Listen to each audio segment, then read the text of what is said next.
Srinagar mizgefta mezin ya 100 sala çardemîn di dema meha Remezana pîroz de bêdenge ji ber tedbîr û qedexeyên vîrusa korona ya hikûmeta Hindistanê mizgefta mezin ya bi navê Srinagar divê girtî bimîne. Müezzin banga duakirinê li mizgeftek din ya valayê de dike ku destûr hatiye dayîn ku li bajêr vekrî bimîne. Ew bi beşdarbûna çend xebatkarên mizgeftê û çend kesên ku li wê taxê dijîn nimêjê dide kirin ji ber qedexeyan tu kes natiye. Remezan meha neh ya salnameya İslamî ye û wekî mehek ji bo bîranîna hatina yekem ayeta Qur'anê ji Pêxember Mihemed re girtina rojiyê ye. Mislimanên bawermend di tevahiya mehê de bo 30 rojan ji sibehê heya êvarê ji hemî xwarin û vexwarinê dûr disekinin. Ev meha pîrûz ya Remezanê ye. Di vê mehê de mirovan mizgeftên li vir tejî dikirin û qelebalixên mezin hebûn. Xelk dixwaze ti mizgeftê de bi taybetî jî di Remezanê de dua bikin û li rewşa niha binêrin. Her kes bi xemgîn e. Gelek kes tênageye ku ew meha Remezanê tê de dijîn an jî ne û her wiha ku ew dê Remezanê de bibînin.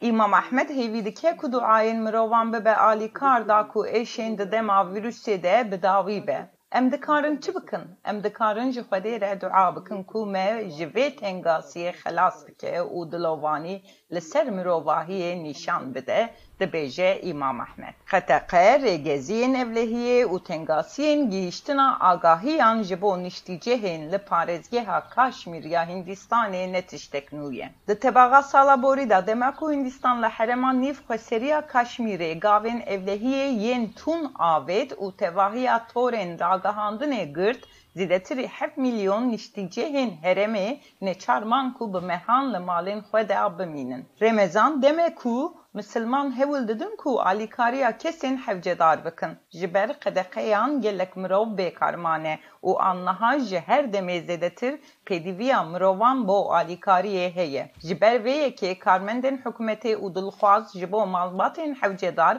paketên xwarin û vexwarinê belav dikin. Nasir Recep yek ji dilxwazan e. Em van paketên xwarinê ji bo hevcedaran amade dikin ji ber ku xelk bi sedema qedexeyên ku didome nikarin biçin serkar ew dibêje.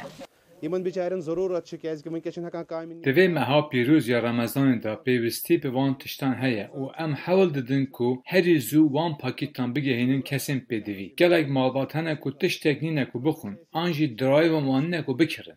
Malbata Abdülrahman li benda şikandina rojiya xwe ye û xwarina fitarê ne. Rahman dibêje îsal ji Remezanên berê gelek cuda ye. Ji bo parastina mirovan û mirovahiyê di van demên xeter de pêdiviyê ku mirov pêşiya kesayetiyê bigire ew dibêje.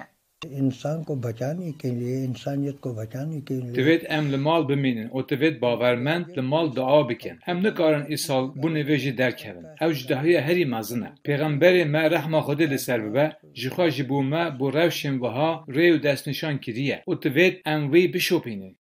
Li Hindistanê dema tedbîr û qedexeyan çend caran hate dirêjkirin û hê jî ne zelale ku ka kengî ew ê werin siskirin. Dibe ku ev qedexe û tedbîr di meha Remezanê de jî berdewam bikin ji ber ku niha li Hindistanê nêzîkî 70,000 bûyerên vîrusa korona û zêdetirî 10,000 mirî hene.